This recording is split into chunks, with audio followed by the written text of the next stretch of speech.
Fit to Love, episode 60, a few myths about exercise. Fit to Love is physical, emotional, and spiritual fitness to achieve the happy life you deserve.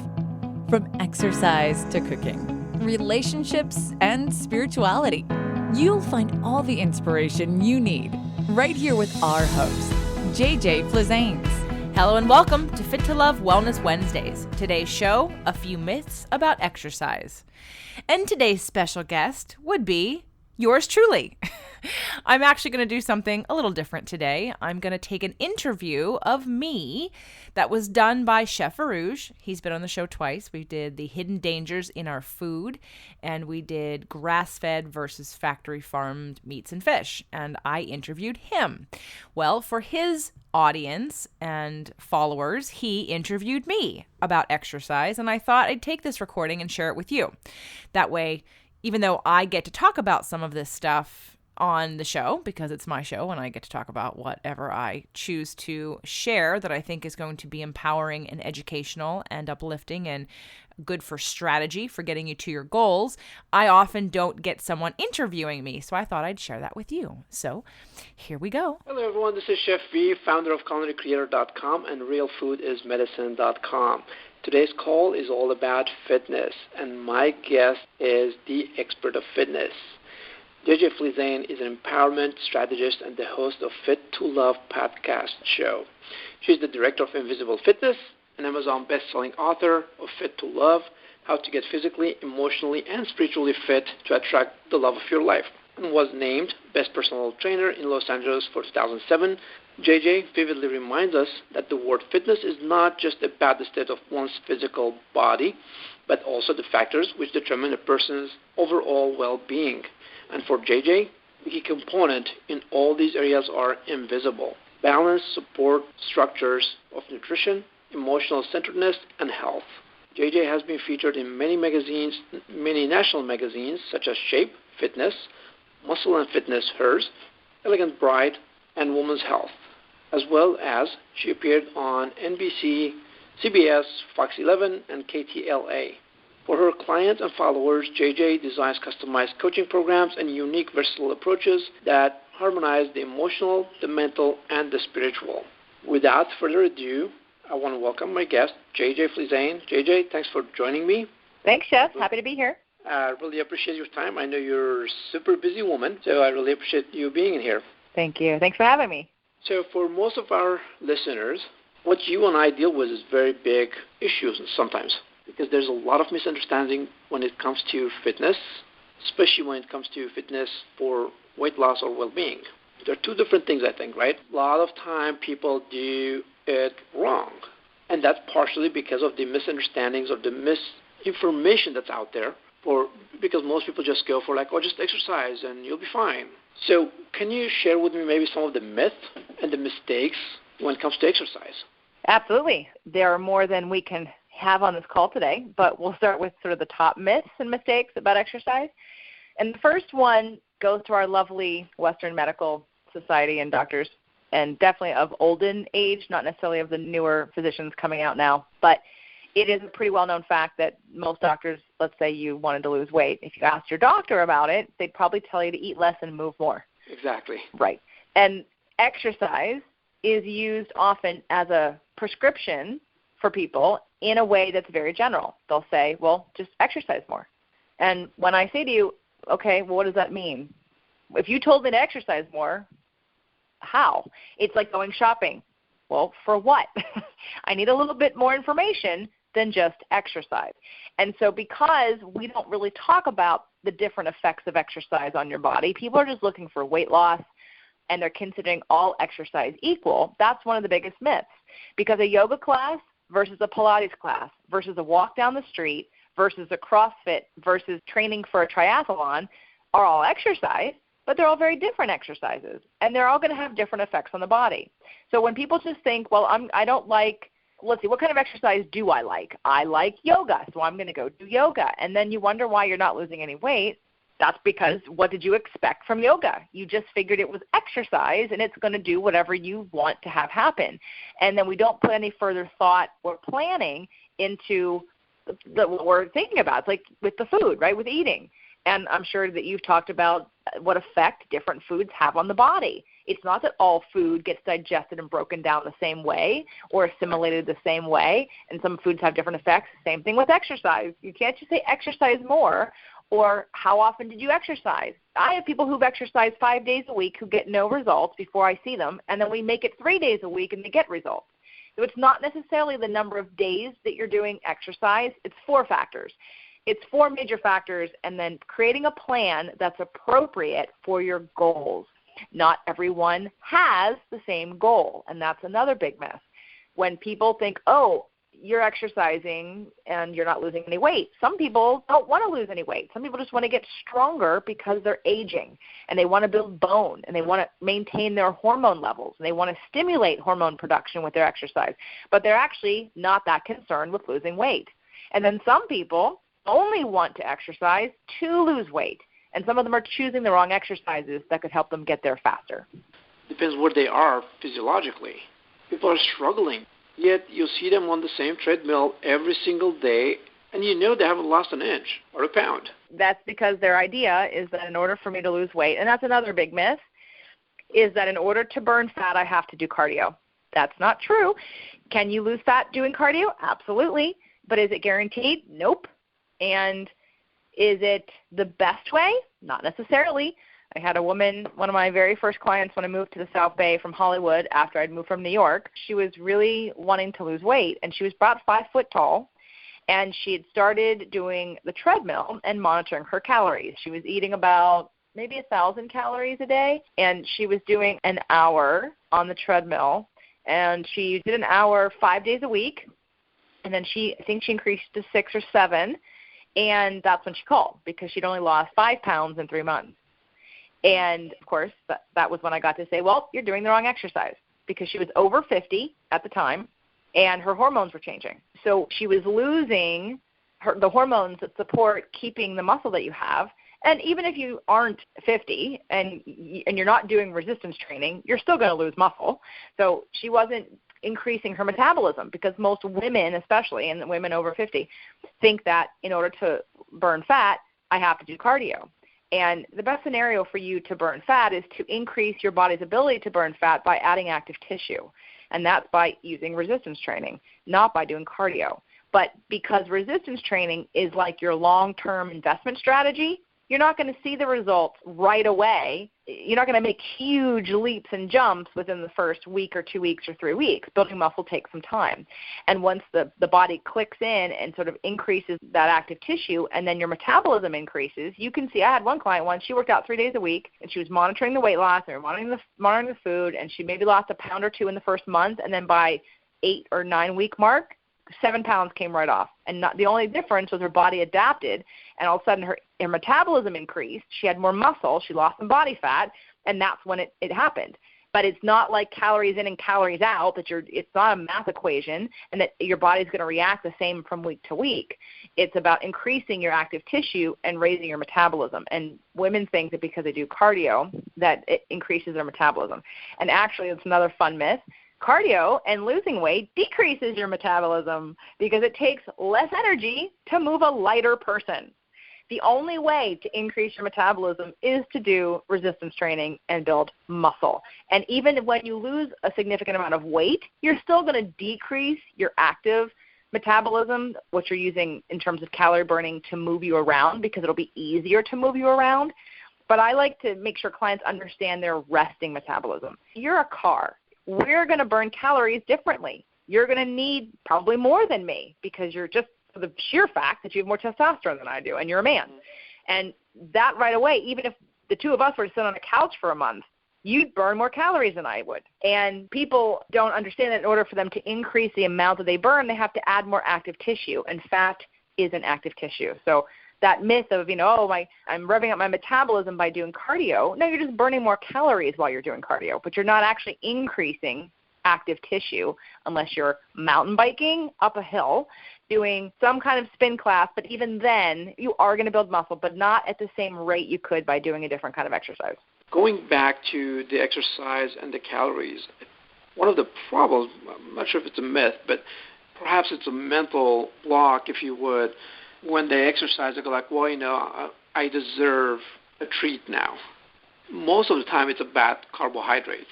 Right. Can you talk a little more about that? Can you just Sure. Well, yeah, that goes back to that idea of the counting calories. If I go do all this cardio and do this workout or do this hike and I burn all these calories, now I can eat what I want because I've burned it away.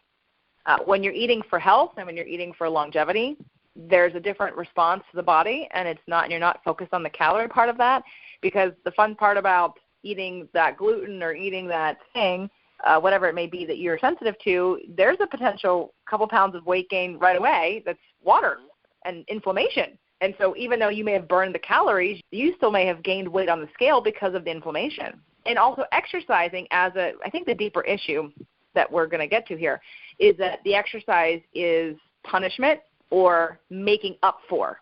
And while, yes, exercise, so let's go back and think about our body for a second. We have over 300 muscles, and we have over 200 bones. And that's because we were designed to move, not sit. And in our day and age, we do a lot of sitting, and we don't do a lot of motion in our everyday world. We don't hunt our food. We don't manually start fires to cook our food and warm ourselves. We're not building our own houses. So we're not actively doing what we're built to do. And so some people, because we forget that, I had an instructor years ago in some of my personal training certifications that used to joke that if we didn't have electricity, we'd all be very thin.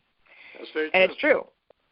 Electricity and technology, because we rely on these things to do things that, again, we're not naturally built to do. And I'm not saying shut off all your lights when the sun goes down and live a caveman lifestyle in today's world, but to remember that our bodies are designed to be moving and to be active could at least encourage you to look for ways to use your body.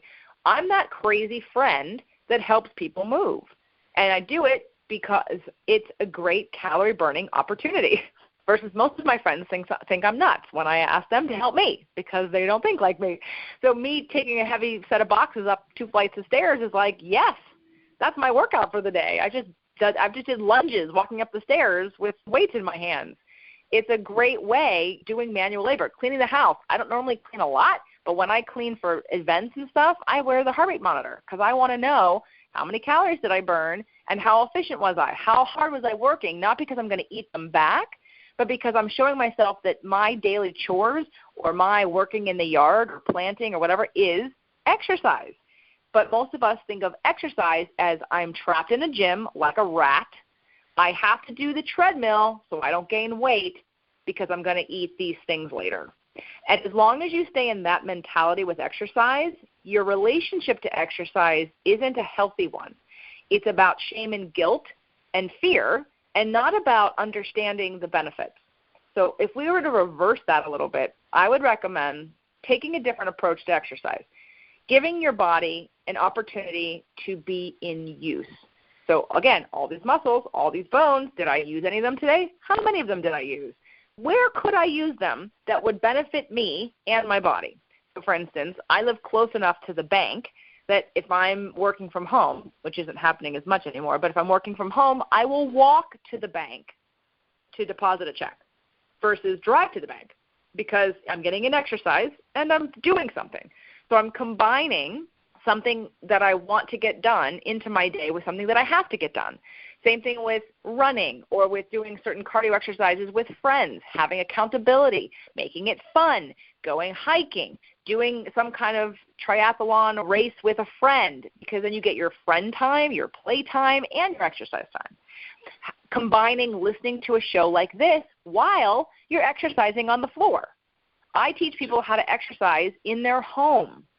The reason is not because I'm against the gym, but because people don't understand the tools that they have access to all the time.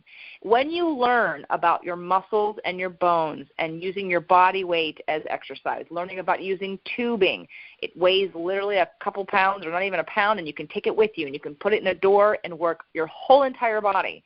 When you can understand how to utilize small objects that don't weigh a lot and can travel easily, then rather than telling yourself, I don't have time to go to the gym, you can say, oh, I have 10 minutes in between this thing and that thing where I can do some exercise. And at least that way, rather than making the excuse of why you can't do it, you can create ways to get it in. And so there's that dichotomy, that extreme when it comes to exercise. The rules are, and I did a whole show on a Thoughtful Thursday called The Top Limiting Beliefs About Exercise. And there's a ton of those, and those would be considered myths as well, like you have to go to a gym. No, you don't. Mm-hmm. You have to work out in the morning. No, you don't. You have to have equipment. No, you don't. I have to do an hour. No, you don't. There's just all these different beliefs that people have that stop them from getting an exercise or finding a way to do it that works. It doesn't have to look the same for everybody. And when you can fit it to your life and your goals, that's really important. You have to be able to create a program that's specific enough for your life and your goals that you see results, because the reason why people get frustrated is because they're doing random things and then they're not seeing any results, or they're plateauing because they've walked 5 days a week for an hour for 3 months and wondering why they're not getting any more results. And so that program adapts to your body. It adapts to your fitness level. And once you lose the weight and you get stronger, your body doesn't need to change anymore. In order for you to continue to get results, you have to change the program. You have to add all the other elements in. I have people tell me, I tried exercise, it didn't work. And my response is always because you weren't doing it right, meaning you didn't design it for you. You're not, as we talked about at the beginning of this call, you're not going to get the same results doing a yoga class, a hatha yoga class 3 times a week, as you're going to get from swimming 3 times a week for the same amount of time. They're just going to be different. I want to talk a little more about different exercises, different things people could do, and go deeper about what you just mentioned. But one thing I want to address, as you were talking about, well, I'll walk to the bank, I choose to take the stairways. One thing that came to my mind, many people going, well, I wish I had that kind of time. Now, I know you're a busy person. You're always on the run. How do you find that time? And I want you to kind of address that, because I think it has a lot to do with the mindset as well. It's not about that we don't have the time. It's about, we all have the same 24 hours a day. But I could just totally see many going like, well, I barely have time to squeeze in a meal between all my meetings and going around and blah, blah, between taking the kids to the store to after school activities and et cetera. How do you do? What's your secret? Maybe you could share that with people. Sure. Well, the first part is that the psychological conversation you have with yourself about the why you're doing it, and adjusting it from a shame and guilt place to a want. There's a word in our language that we use that is very detrimental to us, and the word is should. Marshall Rosenberg, who's the author of Nonviolent Communication, says that should is the most violent word we use because it indicates we have no choice. It indicates there is a standard that we are always missing, that we are failing at, and that's basically shame. So when we relate to exercise as something I should do, all of a sudden the guilt sets in. And then the whole conversation about, well, I don't have an hour. Well, I don't want to go to the gym. I don't like the gym. I can't make it there how many times. All those negative beliefs and limiting beliefs come up to defend that. And it keeps you stuck in this distant relationship with something that ultimately you probably do want. You're just having the wrong conversation. So rather than focusing on what you don't want, basic law of attraction, what do you want? How would you like your body to be? We all understand the concept of investing. Whether you do it or not, you understand it. Everyone understands the idea of aging, whether you're thinking about it often or judging your life or making decisions based on that fact. You all know everyone's aging, period. And there will be effects that happen with that aging. You put money away now and invest it in a way that either is going to grow in a certain way or not. You understand that.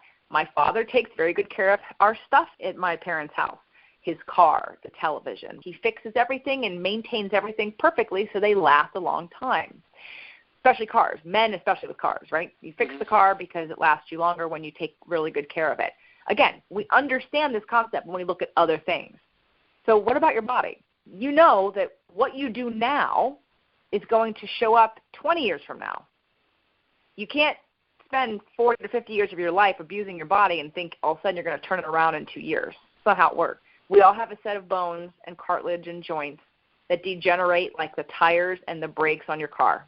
And while, yes, there are medical ways to replace some of those, it isn't optimal. And it's not without destroying some of the tissue around there. So there will be limitations to that. You will have the strength decrease when you cut into your fibers of your muscle and sever that connection to your brain.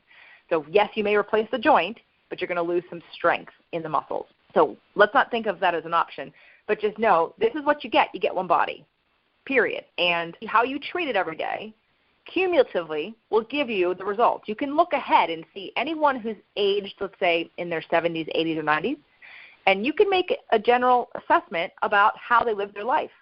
And you can see the people who took care of their body and the ones that didn't, because you can see the cumulative effect. So when it comes to the why you're doing it, rather than saying should, even if you don't think you want to do it right now. It's not about wanting to exercise. Everyone thinks exercise people like me get up in the morning and go, yay, I can't wait to exercise. No, that's not how it works. While there are certain activities I love doing, like dancing, I danced for 3 straight hours on Saturday night. I got my cardio in one shot. And my hips were sore and my calves were sore because I haven't danced for 3 straight hours in a long time. And it's salsa dancing, so it's really good cardio, and because that's how I get it in sometimes. I have accountability with friends because I want the results of what I'm going to get from the exercise. Number one, I love food, and I want to continue eating food, and I don't want a calorie count, and I want to maintain the muscle mass that I have, and then some. I'd love to decrease the body fat that I have and maintain the muscle mass that I have and eat the foods that I like. And you know how I'm going to get there? By maintaining my body and exercising. It's not going to happen magically without me doing anything. So rather than thinking about, do I want to exercise, do I really want to exercise? Sometimes I do, but sometimes I don't. Sometimes I don't want to do anything. But this whole weekend before I went dancing, and this is such a great, glorious gift to myself. I haven't done it in such a long time. Not kidding you, I laid in bed with my cats and my iPad watching Netflix for about 6 hours on Saturday and about 10 hours on Sunday. And I kid you not. In fact, I didn't get on my pajamas until Monday morning. And the reason I did that is because last weekend I was running around in Arizona with clients. I taught 4 classes. I had 6 new clients. I exercised. On top of that, I traveled. I was running to airports and renting a car and driving to friends. So I was out of balance a little bit. I worked harder than normal, so I gave myself permission to rest. And so every week is not going to look the same. And every week's exercise can be changed based on your schedule. If you have a lot of entrepreneurial clients who say they don't have time, I'm going to call BS on that, especially entrepreneurs. You make your own freaking schedule. The only reason you don't have time is because you're choosing not to have time. If you work for someone else and you're required to be there from 8 to 6, okay, then you understand the time that you have after that or before that. And if you're a single parent and you work for somebody else, maybe you have an excuse of not having time. But even then, it's not about not having time. It's about what time can we carve out for something. So you're a single mom of 3 kids working 2 jobs, and maybe there's not a lot of time during the week for you. But maybe on the weekends, doing some fun activities with your kids is exercise. Putting them in sports, throwing a ball with them, hiking, taking them hiking, you can fit it in somewhere. Is it going to be the optimal amount and exact right choices for you to get the exact body that you want? No, because it's not a priority because there isn't space and time. But within your lifestyle, within your work, there are ways to get stuff in, whether it be 10 minutes during your lunch break, 10 minutes after work, and then you get 20 minutes. Everybody could do 10 minutes before you eat lunch and 10 minutes either before you go to bed or after your shower or after you put the kids to bed, or right, 10 minutes. And so the limited belief, again, is that exercise has to look a certain way. It doesn't. So you take your current lifestyle, you take your goals and desires, and rather than focusing on, I don't want to exercise or I don't have time for exercise, you say, well, what can I do? I have 10 minutes. Okay, guess what? I could create 5 10-minute workouts for you to do 5 days a week, and you could take off the weekends, and you actually could build some muscle in that little 10-minute workout. We'd concentrate on one muscle group at a time for 10 minutes, but you could absolutely start to increase your metabolism and build some muscle. And on some of them, maybe you do a 10-minute cardio blast, and then you could burn some fat and get your heart rate up. So there's always something to do, and deciding that you want what it gives you and putting the focus past the pain point or the frustration point or the limiting beliefs point and deciding I want to be healthy, I want to be strong, I want to be fit, I want to keep the metabolism I have and make it more, because here's the other scare tactic. Every day you're not doing it, you're decreasing your metabolism. Every day you do not put on some kind of active tissue or work it and use it, you're losing it. So while the scale may be the same from age 40 to age 50, and if you did 0 exercise to maintain your muscle or build muscle, you lost 15 pounds of muscle and gained 15 pounds of fat. And I promise you that when you were 40, your metabolism was a lot higher than 50. So when you go through menopause and you gain that weight quickly and go, what happened? Nothing changed. Well, we know that the body changes as you age. And all of a sudden, it's not all of a sudden, it was cumulative, but you weren't doing anything about it. So it's not a shock, to me anyway, because I understand it, right? And I've been talking about this for 15 years. It's still a shock to me how many people, and I haven't gone through menopause, but I've been talking about it for 15 years. So it's always surprising that people still don't understand that concept.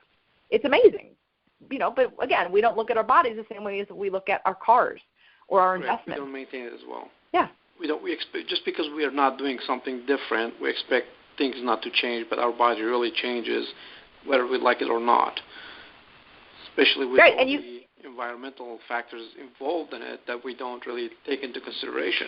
Right. There's hormonal changes that are going to happen, and they happen faster when you're eating bad foods. They're faster when you're stressed out and have adrenal fatigue. They're faster when you have too much caffeine and you're underhydrated and you don't sleep enough. But these are scientific principles of our bodies. And when you're not paying attention to them and then you get to a place where you're unhappy with where you are, it didn't just happen. It was cumulative. And every action that you do right now affects your future. And I don't mean to say that like in a scary, bad way, because, yes, of course, someone can not work out for a long time and then get healthy and build muscle and lose fat and lose weight and feel good and all that stuff, absolutely. But just in terms of building bone and protecting your joints and increasing that relationship with the idea of focusing forward on what it is that you do want. It's not going to happen by accident unless you're doing some kind of physical activity that you really love and you just don't pay attention to it. Like if I could dance and lose weight, no problem, but I'm not going to be building any muscle dancing. I'm not going to be building any upper body strength by dancing unless I'm doing tricks or something. If I start performing and competing and doing acrobatics, maybe. But it's not going to happen by accident. So, and then the only last thing I'll say about this is the reason why people get frustrated is because, again, besides other people's expectation and ideas about what exercise should look like, right? Again, take out the should. Just start replacing when you tell yourself I really should exercise, say I really want to exercise. And doesn't mean you're going to do it, but just it'll feel better. And so when you say it enough, you're going to start saying, well, how can I? So I'd adopt those two things. Replace the should with want, but not with the idea that because you've said want, all of a sudden you're going to feel so motivated. No, just replace it because it feels better, and you're going to stop shoulding yourself. And then the second one would be, rather than tell yourself all the reasons why you can't do it, ask yourself, well, what can I do? And then get some help from someone like me or Varouge or someone who can put a program together that at least when you do make the time and you do plan it and you make it a priority, you're doing something efficient. Because exercise efficiency is huge. People waste so much time doing something that's not getting them anywhere because it's not hard enough. They are already good at it.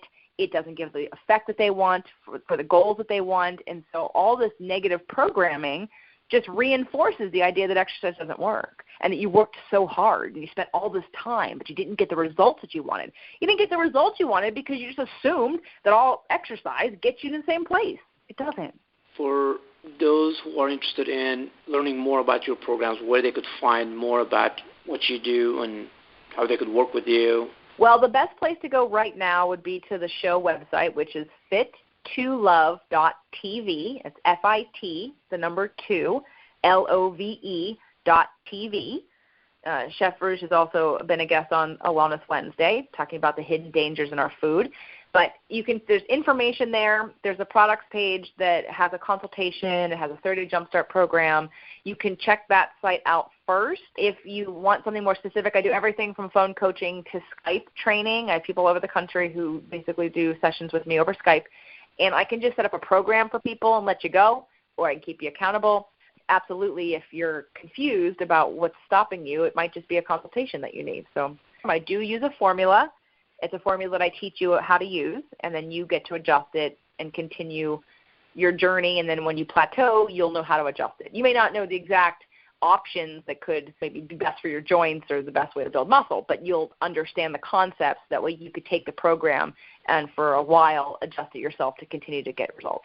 Fantastic. That sounds great. We've definitely covered a lot of things in here when it comes to exercise. Well, JJ, thanks so much for your time and all the information you provide to listeners here today. Again, if anybody wants to work with you, they could go to fit2love.tv. Absolutely. Fantastic. The Fit to Love podcast show offers you 6 days a week of helpful content to achieve the happy life you deserve. Movement Mondays and Tasty Tuesdays are weekly videocasts, while Wellness Wednesdays, Thoughtful Thursdays, Freedom Fridays, and Sexy Saturdays are audio-only shows themed every week to address your holistic life and needs. If this show inspired you, we would love for you to share it and subscribe. Thank you so much for joining us today. Head on over to fit2love.tv for recaps of every show, resources, and to join the community. That's FIT2LOVE.tv. Have a fit and fabulous day.